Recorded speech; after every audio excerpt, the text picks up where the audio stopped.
Madam President, Senator from Nevada. I've been on the floor before speaking about Islam and what a great religion it is. I've said before, and I repeat, that my wife's primary physicians are two members of the Islamic faith, her internist and the person that has performed surgery on her. I know them well, been in their homes, socialized with them, talked about very serious things with them. We've helped each other with family problems. I've been to the new mosque with them in Las Vegas. They're wonderful people with great families. And I've come to realize that Islam is a good religion. It's a good way of life. People have a good health code, as their religion dictates. And they have great spiritual values, as their religion dictates. And it's too bad that there are some people, misdirected people around the world, trying to take away from this very fine religion. I believe that they cannot give this religion a bad name. I think that the power of this religion and the power of the people in this religion will overcome these evil people who are using this fine religion to do bad things to innocent people.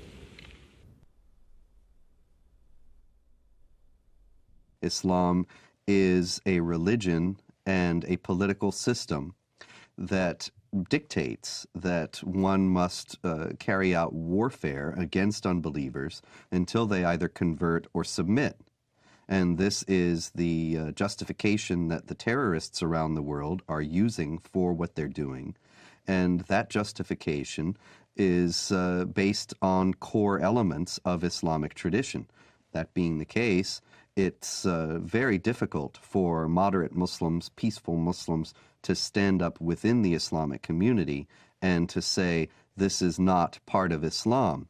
They only do so out of conscious deception, intending to mislead Westerners in accord with the Islamic doctrine of taqiyya or religious deception, or they do so on the basis of simply being unaware of what Islam actually teaches. The Prophet said, "War is deceit."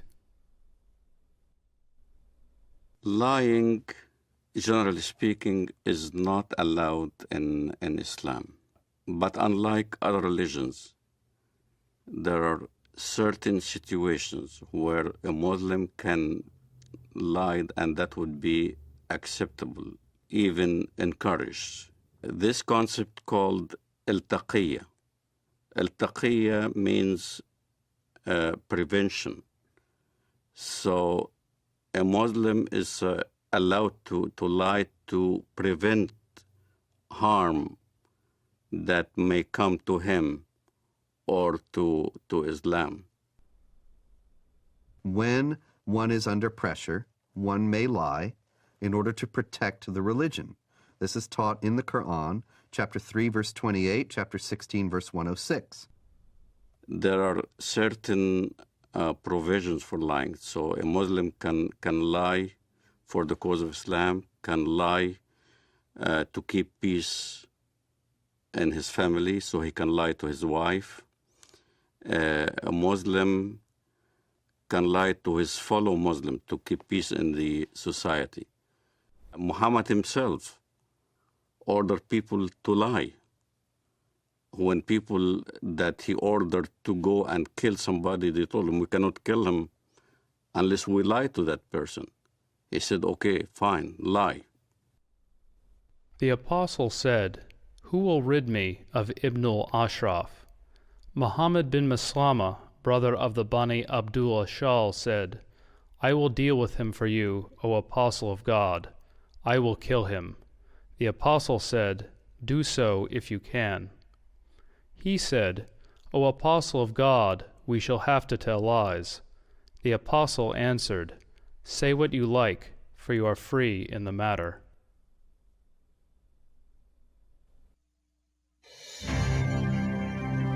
America is a land of diversity and service. I'm an African American. My forefathers overcame the trials of slavery. I am Native American.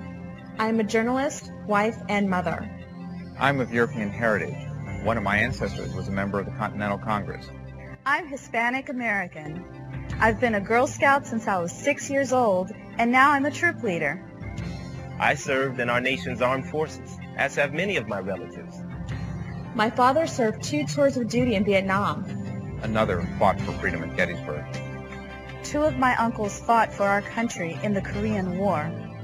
And I am an American Muslim. And I am an American Muslim. And I am an American Muslim. I am an American Muslim. Muslims are part of the fabric of this great country and are working to build a better America. The spokesmen for Islam in the Western world know how to play the game. They know how to present their cause in the way that is not only regarded as acceptable by the societal mainstream, but also reasonable and even, one might say, just. They will appeal to democratic institutions and their human rights in the full knowledge that, given the power to do so, they would abolish those institutions and deny those rights to others. The Prophet said, "By Allah and Allah willing, if I take an oath and later find something else that is better than that, then I do what is better and expiate my oath." When I used to be working as a translator at the Loop College in Chicago, the fundraising for jihad movements, for the PLO at that time, we would do the translation for the announcements or the flyers that we hand out or we put on the walls of the college. And I remember the Arabic would be basically the facts. Bring your friends. We were intending to raise funds to support our jihad brothers in Lebanon, whether they're fighting in southern Lebanon against Israel or whatever. And then comes the English part. In the English part, it'd be the standard. We would be conducting a Middle Eastern cultural party. You're welcome. We will be serving lamb and baklava. So the West doesn't understand, as when we get together as a group, our conversations are different. As soon as a Westerner would come into the scene, then the whole conversation changes. It becomes palatable to a Western mind. When I used to go to work, let's say, during the Gulf War, I used to go to work at an American company. And everybody would be hovering around a TV set as soon as there's a Scud missile hitting Riyadh or something like that. And everybody will be distraught, unhappy if a Scud lands in the American camp. And I will be standing there right amongst the American employees. Oh, that's too bad, oh, that's too bad. I'm sorry that, we had loss of life. And out of frustration from having to keep the truth of what I really felt, I would roll down the window on the freeway going home and scream as loud as I can, Allahu Akbar, Allah is great. Allahu Akbar, because this is the chantation you do when the enemy is killed, when you win. So if it was a victorious day for the Iraqis, when they land a Scud missile, it will be Allahu Akbar on the freeway. I know nobody could hear me now. And when I went to my apartment home, the rest of the apartment complex were also Arabs from the Middle East. We'd get together in my apartment, watch the Gulf War, and we would be praising Allah every time there was some incident where Americans got killed. But it wasn't the same face that we put on when we were in an American environment. In an American environment, you played different scenario. You acted as you are on their side. So there's this whole facade that is hidden from the West of how Muslim fundamentalists who want to propagate jihad in America can act publicly. Is what we are witnessing today a clash of civilizations? We ask that of noted Palestinian scholar and professor of English and comparative literature at Columbia University, Dr. Edward Said. No, I don't think so. And I think the whole thesis is a bit of a false one, because in the first place, civilizations are not, little packages that are kind of completely detached from each other. They're all connected in one way or another.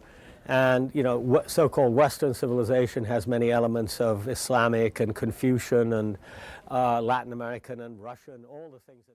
The basis of and prophet of this new version of Islam as a religion of peace and tolerance was Edward Said, who established in all universities and in academia this Islamic vision of peace. On this basis, the whole history of dhimmitude and jihad disappeared. Edward Said, who in his book Orientalism posited that criticism of the Islamic world on the part of Westerners was racist and imperialist. It is spread in order to make political points, to accustom Westerners to the idea that Muslims are here to stay in the United States and that they must not be questioned in terms of their loyalty to the secular framework of Western society, of the United States and of Europe as well.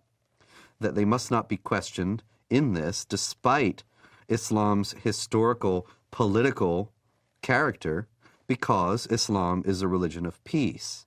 And this fiction has become so entrenched in American public discourse as to be practically beyond question, such that anybody who does question it is immediately branded as a racist, a hate monger, a bigot. And this is a very effective tool in a country where racism is the cardinal sin above all, to silence any effective debate about the continuing attachment of Muslim immigrants to Sharia law and their intentions toward the secular systems in which they now reside.